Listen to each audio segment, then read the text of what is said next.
Welcome back to Mic Test. This is going to be an excerpt from Lord of the Rings, one of the very beginning ones where Gandalf talks about chasing and meeting Gollum, Smeagol. Of course, I can't do an Ian McKellen very well, but I can do my old voice for Kokaki. So I did kind of base Kokaki on a mix of Saruman and Gandalf, as portrayed by Count Dooku and Magneto, respectively. Or if we were to use their regular names, the late, great Christopher Lee and the fantastic Sir Ian McKellen. And Frodo's there too, I guess. I didn't really know what voice to give Frodo, so I made him sound like a prissy little worrier. Because that's what he is, really, in the early parts of the book. He's just like, oh no, the Black Riders are coming for us in the Shire? We have to get out of here, Gandalf! And so, yeah, you'll hear a lot more of that. Well, not that much, because it's mostly Gandalf talking. And sadly, I didn't do that character justice, but hey, like I said, this isn't about the performance, this is just about testing the microphone. So, yeah, I hope you guys enjoyed this one as well. Gandalf looked at Frodo, and his eyes glinted. I knew much, and I have learned much, he answered, but I am not going to give an account of all my doings to you. The history of Elendil and Isildur and the One Ring is known to all the wise. Your ring is shown to be that one ring by the fire writing alone, apart from any other evidence. And when did you discover that? Asked Frodo, interrupting. Just now in this room, of course, answered the wizard sharply. But I expected to find it. I have come back from dark journeys and long search to make that final test. It is the last proof, and all is now only too clear. Making out Gollum's part and fitting it into the gap in history required some thought. I may have started with guesses about Gollum, but I am not guessing now. I know. I have seen him. You have seen Gollum? Exclaimed Frodo in amazement. Yes, the obvious thing to do, of course, if one could. I tried long ago, but I have managed it at last. Then what happened after Bilbo escaped from him? Do you know that? Not so clearly. What I have told you is what Gollum was willing to tell, though not, of course, in the way I have reported it. Gollum is a liar, and you have to sift his words. For instance, he called the ring his birthday present, and he stuck to that. He said it came from his grandmother, who had lots of beautiful things of that kind. A ridiculous story. I have no doubt that Smeagol's grandmother was a matriarch, a great person in her way. But to talk of her possessing many elven rings was absurd, and as for giving them away, it was a lie. But a lie with a grain of truth. The murder of Deagol haunted Gollum, and he had made up a defense, repeating it to his precious over and over again as he gnawed bones in the dark until he almost believed it. It was his birthday. Deagol ought to have given the ring to him. It had obviously turned up just so as to be a present. It was his birthday present. And so on and on. I endured him as long as I could, but the truth was desperately important, and in the end I had to be harsh. I put the fear of fire on him, and wrung the true story out of him bit by bit, together with much snivelling and snarling. He thought he was misunderstood and ill-used, but when he had at last told me his history, as far as the end of the riddle game and Bilbo's escape, he would not say any more, except in dark hints. Some other fear was on him greater than mine. He muttered that he was going to get his own back. People would see if he would stand being kicked and driven into a hole and then robbed.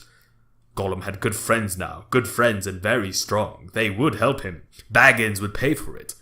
That was his chief thought. He hated Bilbo and cursed his name. What is more, he knew where he came from.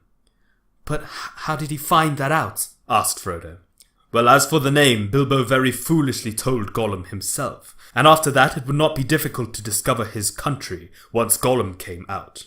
Oh yes, he came out. His longing for the ring proved stronger than his fear of the orcs, or even of the light. After a year or two he left the mountains. You see, though still bound by desire of it, the ring was no longer devouring him. He began to revive a little. He felt old, terribly old, yet less timid, and he was mortally hungry. Light of sun and moon, he still feared and hated, and he always will, I think. But he was cunning. He found he could hide from daylight and moonshine, and make his way swiftly and softly by dead of night, with his pale, cold eyes, and catch small, frightened, or unwary things. He grew stronger and bolder with new food and new air. He found his way into Mirkwood, as one would expect. "Is that where you found him?" asked Frodo.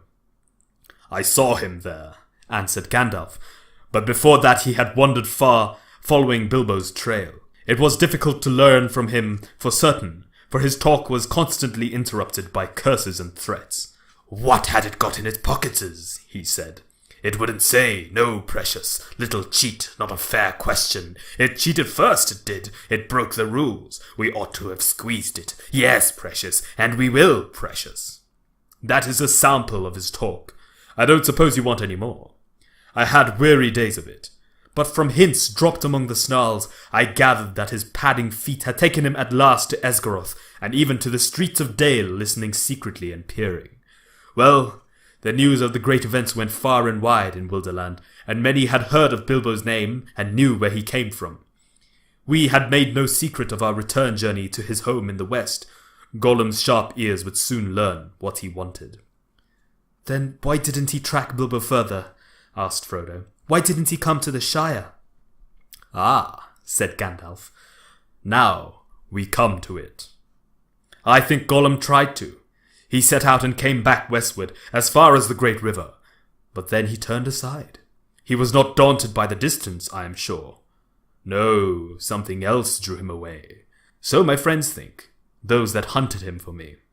The wood elves tracked him first, an easy task for them, for his trail was still fresh then. Through Mirkwood and back again it led them, though they never caught him. The wood was full of the rumour of him, dreadful tales even among beasts and birds. The woodmen said there was some new terror abroad, a ghost that drank blood. It climbed trees to find nests, it crept into holes to find the young, it slipped through windows to find cradles. But at the western edge of Mirkwood the trail turned away. It wandered off southwards and passed out of the wood elves' ken and was lost. And then I made a great mistake. Yes, Frodo, and not the first, though I fear it may prove the worst. I let the matter be. I let him go, for I had much else to think of at the time, and I still trusted the lore of Saruman. Well, that was years ago. I have paid for it since with many dark and dangerous days. The trail was long cold when I took it up again after Bilbo left here, and my search would have been in vain but for the help that I had from a friend, Aragorn, the greatest traveller and huntsman of this age of the world. Together we sought for Gollum down the whole length of Wilderland, without hope and without success. But at last, when I had given up the chase and turned to other paths, Gollum was found. My friend returned out of great perils, bringing the miserable creature with him. What he had been doing he would not say. He only wept and called us cruel, with many a Gollum in his throat. And when we pressed him he whined and cringed, and rubbed his long hands, licking his fingers as if they pained him, as if he remembered some old torture. But I am afraid there is no possible doubt. He had made a slow, sneaking way, step by step, mile by mile, south, down at last, to the land of Mordor. A heavy silence fell in the room. Frodo could hear his heart beating. Even outside, everything seemed still. No sound of Sam's shears could now be heard. "Yes, to Mordor," said Gandalf. "Alas! Mordor draws all wicked things, and the dark power was bending all its will to gather them there. The ring of the enemy would leave its mark too, leaving him open to the summons, and all folk were whispering then of the new shadow in the south, and its hatred of the west. There were his fine new friends who would help him in his revenge. Wretched fool! In that land he would learn much, too much for his comfort. And sooner or later, as he lurked and pried on the borders, he would be caught and taken for examination. That was the way of it, I fear. When he was found, he had already been there long and was on his way back, on some errand of mischief, but that does not matter much now. His worst mischief was done. Yes, alas, through him the enemy has learned that the One has been found again. He knows where Isildur fell. He knows where Gollum found his ring. He knows that it is a great ring, for it gave long life. He knows that it is not one of the 3, for they have never been lost, and they endure no evil. He knows that it is not one of the 7 or the 9, for they are accounted for. He knows that it is the one, and he has at last heard, I think, of hobbits and the Shire. The Shire! He may be seeking for it now, if he has not already found out where it lies. Indeed, Frodo, I fear that he may even think that the long unnoticed name of Baggins has become important. But this is terrible, cried Frodo. Far worse than the worst that I imagined from your hints and warnings. Oh, Gandalf, best of friends, what am I to do? For now I am really afraid. What am I to do? What a pity that Bilbo did not stab that vile creature when he had a chance. Pity? It was pity that stayed his hand. Pity and mercy, not to strike without need, and he has been well rewarded, Frodo. Be sure that he took so little hurt from the evil and escaped in the end, because he began his ownership of the ring so, with pity. I am sorry, said Frodo, but I am frightened, and I do not feel any pity for Gollum. You have not seen him, Gandalf broke in.